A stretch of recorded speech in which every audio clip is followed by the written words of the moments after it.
Olá, turma, tudo em paz? Vamos prosseguir, né, com o nosso curso. A gente que já está entrando aqui na nossa sexta semana de conteúdos, exercícios e bastante conversa também. E nós chegamos num ponto aqui bastante interessante para esse novo poder que a gente está aos poucos, né, assimilando e desenvolvendo, que é o poder de resolução de problemas por meio do pensamento computacional, né? É sobre tudo isso o nosso curso.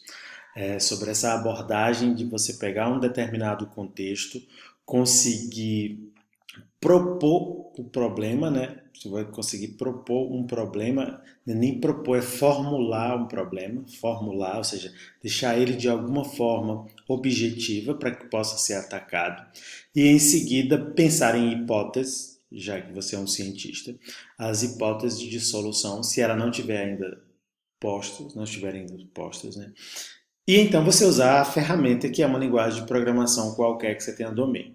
O nosso curso ele está neste ano, né, baseado na linguagem de programação JavaScript, como você já sabe. E nessa semana a gente vai entrar num assunto maravilhoso, que são estruturas de repetição, os loops, os laços, né? Tem esses nomes, né, que os nossos professores e os desenvolvedores acabam chamando essas estruturas. E o massa de tudo isso é porque são estruturas extremamente simples, né? O que vocês já aprenderam, o que nós já desenvolvemos nessas 5 semanas, continua valendo tudo, ou seja, a maior parte do que vocês vão usando é aquele grosso ali de operadores, de expressões, de instruções, de expressões booleanas, as estruturas condicionais, né, que vão inclusive ser bastante úteis para a gente compreender o while, né, que é esse while aí, que é o enquanto, certo? Então, esse while é a primeira estrutura de condição. E a segunda estrutura de condição não, estrutura de repetição, é o for, tá bom? Então, a gente vai ver o cenário de cada um deles e, aos poucos, com bastante prática e consistência, eles vão ficando naturais também, assim como tudo que a gente viu até agora, tá bom? Essa palavra iteração, até tirei um recorte aqui, essa iteração não é interação com N, tá bom? É iterar. Itera. Por que é importante saber esse verbo aí? Porque você vai encontrar muito por aí esse termo, né? Iteração. Essa iteração é fazer alguma coisa repetidas vezes, certo? Então, uma iteração é como se fosse uma volta em um processo que tem várias voltas, tudo bem? Inclusive, é importante que você crie esse mapa mental das estruturas de repetição como sendo algo que gira, certo? Esse é algo que gira, como se fosse uma roda gigante, e a cada volta ele tem um marco autorizativo para saber se é para dar uma próxima volta. E também tem um trabalho. O que é para fazer nesta volta? Geralmente é um trabalho repetitivo, só que ele pode ter suas nuances, pode ter uns detalhes, a depender de qual volta ele está. Como assim? Você cria uma estrutura de repetição, eu quero. é, Enfim, qual é o objetivo de tudo isso? Né? Já volto a explicar isso. Eu tirei lá do MDN essa frase, né? As estruturas de repetição é uma forma fácil e rápida de realizar uma determinada tarefa várias vezes, certo? Falando em MDN, nunca esqueça, né? Vá lá MDN JavaScript e sempre dá uma olhadinha na documentação, então deixa sempre acessível para que você possa verificar. Nós estamos agora aqui em repetição e iteração, muito bem. Aqui em repetição, veja só, laços, que são essas estruturas de repetição, ela oferece um jeito fácil e rápido de executar uma ação repetidas vezes, tá bom? Então, cada linguagem de programação tem uma série de detalhes nas suas estruturas de repetição, mas nós vamos focar nas duas principais no core, né, que é while e for. Né? Nós podemos também simular, vou fazer uma aula para vocês sobre recursividade, que também é um lance bem interessante, tá bom? Então, não esquece de acompanhar, principalmente se você é um novíciozinho, de olhar aqui a documentação, o conteúdo sobre estruturas de repetição. While, que são as principais que a gente vai ver. O for e o while, a gente vai ver primeiro o while, porque ele vai ser mais natural para a gente. tá bom? Então, com uma série de exemplos que eu vou fazendo aqui para vocês e com a explicação, aos poucos vocês vão compreender por que disso de repetição. Por que que em vários e vários softwares, ou em todos eles, você sempre tem uma tarefa que você quer fazer várias vezes. Professor, você pode dar logo um exemplo do que é isso, fazer várias vezes uma mesma tarefa? Sim. Um simples software de uma escola que tem as notas, né? Vamos supor que tem as notas e você precisa calcular a média de cada um dos alunos. Vamos supor que sejam duas notas, que será o nosso caso aqui, né? São duas notas, cada um dos alunos tem duas e você tem que somar as duas, dividir por dois, que vai ter uma média e então verificar se o aluno foi aprovado, reprovado ou foi para a prova final. Então você precisa fazer o quê?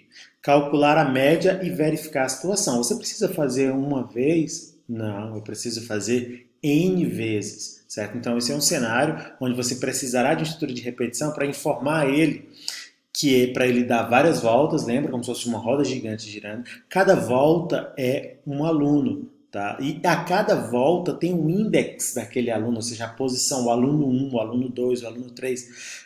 E você vai fazer o trabalho, então verifique que o trabalho é repetido, mas os dados não, certo? Porque você tem na primeira volta os dados do primeiro aluno, a segunda volta do segundo aluno, e assim você vai computando as médias.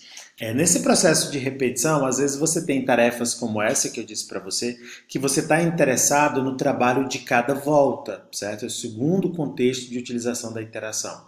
Você fazer uma tarefa repetitiva, a mesma tarefa é uma situação, a outra situação é você vai receber uma lista de valores, certo? Uma lista de valores e você precisa extrair informações consolidadas daquilo, por exemplo, computar a média de todos os valores. Como assim? Você acabou de falar de média, não, aqui é um outro cenário.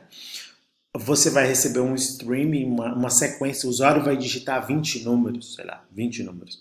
E é necessário você contar a quantidade de números ímpares, você computar a média. Então, em cada volta, você vai acumular em variáveis que vão ficar disponíveis após essa estrutura de repetição, que é a extração da informação. Então, esses são cenários e contextos também de uso de estruturas de repetição, quando você precisa percorrer um conjunto de informações e dados para que você chegue ao final.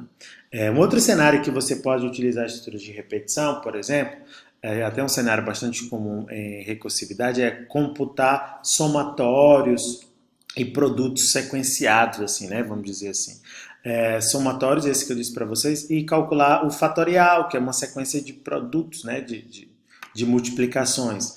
Então, como você faria calcular o fatorial do número 5? Eu preciso de uma estrutura de repetição, tá bom? Então, a gente vai ver tudo isso, vai falar sobre o while, que é a estrutura de condição que você primeiro tem que dominar. Você tem que ser mestre aqui no while e não tem nenhum mistério maior em ser mestre em while, porque ele realmente é bem direto e tem coisas que a gente já utiliza, tá? Então, dado esse contexto, a pessoa vai digitar um nome, a pessoa vai digitar lá um nome, e foi pedido para você fazer um programa que escreva essa frase 10 vezes. Olá, nome, tudo bem? Olá, nome, tudo bem? Eu vou começar, para não ficar muito abstrato, eu já vou abrir aqui um código para a gente, tá? Deixa eu abrir aqui nosso VS Code. Eu tenho que criar uma nova pasta aqui, né? Para poder, deixa eu botar aqui New File. Eu vou salvar logo ele aqui, Command S, isso, Command S, e vou localizar aqui a nossa pasta, né, deixa eu localizar onde é que ela está aqui, estruturas de repetição em variáveis, aqui está a ADS, tem que expandir aqui mesmo, né, então agora nós estamos na pasta repetições, né, repetições, muito bom, eu estou botando sempre assim, sem acento, sem nada, porque isso é código, viu, gente? Então, a gente não costuma utilizar espaços em nomes de diretórios, pastas, variáveis, classes, nada disso, tá? Então, demonstração while.js. Essa é a nossa linguagem. Nós vamos fazer esse exemplo aqui e como isso pode ajudar a gente. Então vamos primeiro rodar aqui, fazer a nossa estrutura fundamental. Lembrem-se disso quando você está fazendo um programa nesse estilo que a gente está fazendo. ou qualquer estilo, você sempre tem que ter uma estrutura principal. Essa é a nossa estrutura principal, sempre vai ser assim. Existirá uma função principal e é essa função que vai ser executada, certo? Então aqui nós temos a definição, né? A definição. Aqui é o fim, vocês estão vendo que esse aqui é o fim da função, né? Para quem ainda está confuso com isso. Então, os blocos em JavaScript, ou seja, instruções que vão pertencer a um determinado escopo, são sempre abraçados por chaves, tudo bem? Já aqui não, aqui eu estou executando aquela função, executando. Tanto é que se eu fizer apenas isso, vocês já perceberam que isso aqui vou só definir, ou seja, eu vou criar uma ferramenta e ela vai estar dentro da caixa.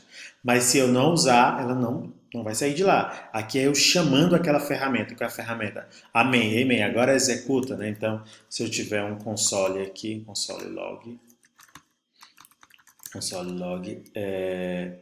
saudação N vezes, certo? Então vamos lá, deixa eu ir aqui para o terminal, deixa eu ir aqui para a pasta root, ls cd ifp ads condicionais, não, agora nós estamos em repetições, muito bem, Ctrl L aqui limpa, no seu é o clear, né? CLS, que limpa até se for Windows. Muito bem. Feito isso, vamos rodar aqui. Vocês já sabem que para rodar uma questão basta botar Node e o nome dela. Está aqui, saudação. Executou, tudo normal. Se eu não chamar a minha função, olha, o programa vai rodar normalmente, dá tudo certo. Só que ele não executou essa ferramenta. Por isso que a gente tem isso aqui, é chamando. Por que eu boto esses parênteses sem nada? Porque eu não tenho nenhum parâmetro. Se eu tiver definido algum parâmetro, alguma coisa, definir um parâmetro lá, quando eu chamar eu posso mandar um valor aqui para ela, né? Assim, Maria, por exemplo. Eu não estou fazendo nada com aquele parâmetro ali, né? Mas só para vocês saberem por que tem isso aqui, né? Eu posso até fazer assim, vírgula, parâmetro. Olha lá, saudação Maria. Então, esses parênteses estão vazios por causa disso. É só uma breve revisão aqui sobre funções. Muito bem, feito isso, vamos fazer. Vou tirar esses comentários aqui. Vamos fazer o que a tarefa pede. A tarefa diz o seguinte, ó. Dado um nome, diga olá e o nome que a pessoa digitou, tudo bem? 10 vezes. Vamos fazer o básico agora, que é receber esse nome, né? Então, não é import, um prompt aqui, required, e aí eu boto aqui o nome, prompt sync. Feito isso, eu vou agora pegar esse valor que o usuário digitou, né? Com este nome, digitou não, vou solicitar que ele digite. Eu rodo apenas prompt porque é texto, eu não preciso converter para número, né? Qual o seu nome? Muito bem, boto isso. Em seguida, eu vou construir a minha saudação, tá? Eu vou até fazer aqui de uma outra forma para ficar mais simples para vocês. Vocês sabem que a gente, para usar o console log, né? Basta fazer isso. Se eu desejar fazer o seguinte, veja só, vou botar do jeito que está aqui. Olá, eu vejo que a gente está fazendo assim, né? Olá, aí como o console ele recebe uma lista de coisas que ele para escrever na tela, eu posso separar essa lista por vírgula, né? Olá, nome e boto assim, tudo bem? Muito bem. A gente vai revisando todos os assuntos à medida que for fazendo, que já que é um curso para bebezinhos, né? Vamos rodar isso aqui para ver se funciona e vou já mudar isso aí também. Rogério mesmo. Olá, Rogério, tudo bem? Perfeito. Fazer uma vez a gente já sabe. Só que agora foi pedido para fazer várias vezes, tá bom? Antes de fazer isso várias vezes, eu quero corrigir isso aqui. Não nem corrigir, fazer de uma forma um pouco melhor. Eu já disse para vocês que, em vez de eu mandar várias coisas para o console log, que é como se fosse juntando texto, eu posso mandar uma só. Então eu faço o seguinte, eu boto tudo dentro dessas aspas aqui, que é essa aspa invertida, né, como uma crase. Tiro essas aspas intermediárias e vírgula. Então eu boto o que eu gostaria, eu queria que aparecesse assim, né? Olá, Rogério, tudo bem, é isso que eu quero que escreva. Só que no lugar de Rogério aqui, eu quero botar o conteúdo daquela variável.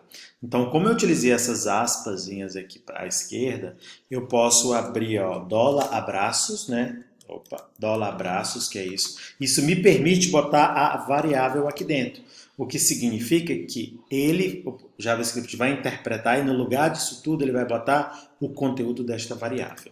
Tudo bem? Só para confirmar que está tudo ok. Rogério. Agora eu preciso fazer isso 10 vezes, não apenas uma vez. E a gente vai ver isso no próximo vídeo, que eu não quero que fique com 15. Nós vamos utilizar a estrutura de repetição while.